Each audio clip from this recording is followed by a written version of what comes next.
인사할 시간도 없습니다. 미대생, 은행원, 승무원, 변호사를 거쳐 현재 경찰이 돼 경력 끝판왕으로 화제가 된 송지연 경정에 대해 알아보겠습니다.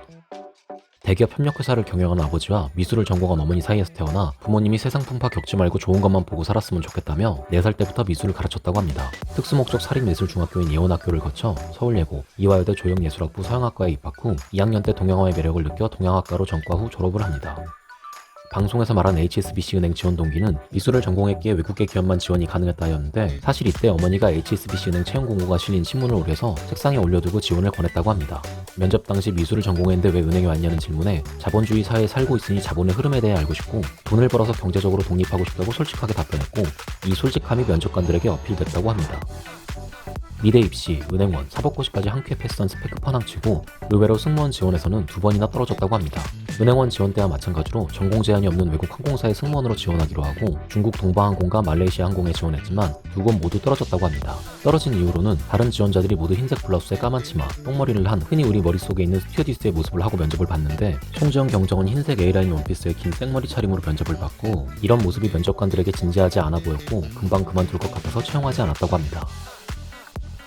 2번의 낙방 후 싱가포르 항공에 다시 도전, 문제가 됐던 의상과 헤어스타일은 바꾸지 않고 같은 차림으로 면접에 임했다고 합니다. 반전으로 싱가포르 항공은 다른 지원자들과 차별화된 모습이 좋아 보여 채용을 했다고 합니다. 2004년 그렇게 승무원 생활을 시작하게 됐으며 당시 연봉은 세후 6천만 원 정도였다고 합니다.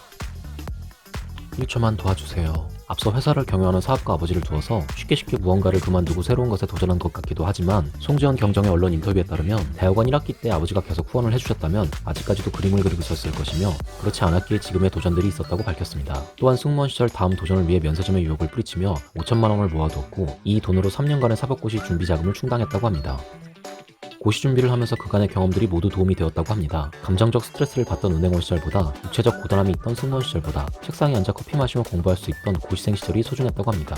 또한 그림을 그리던 시절 몇 시간씩 집중하던 습관이 공부하는 데 도움을 주었다고 합니다. 여담으로 공부하던 독서실 방에서 송지연 경정 때문에 자리를 옮긴 사람이 많았다고 합니다. 그 이후로 사법연수원 시절 검찰과 경찰로 모두 실습을 나가는데 이때부터 검찰보다는 경찰 업무의 매력을 느꼈다고 합니다. 사법고시가 폐지되고 로스쿨이 생기던 시기로 경찰에서 고시 특채가 없던 시절이라 로펌에 들어가 3년 정도 변호사 경력을 쌓게 됩니다. 원래는 경찰에서 채용 시 5급 경정으로 선발하던 자리가 로스쿨이 생기면서 6급 경감으로 바뀌게 되면서 계급이 하나 낮아져서 채용됐다고 합니다. 경찰의 변호사 특채 당시 경쟁률은 3.7대 1이었으며 사시 출신은 3명, 로스쿨 출신은 17명이 합격했다고 합니다.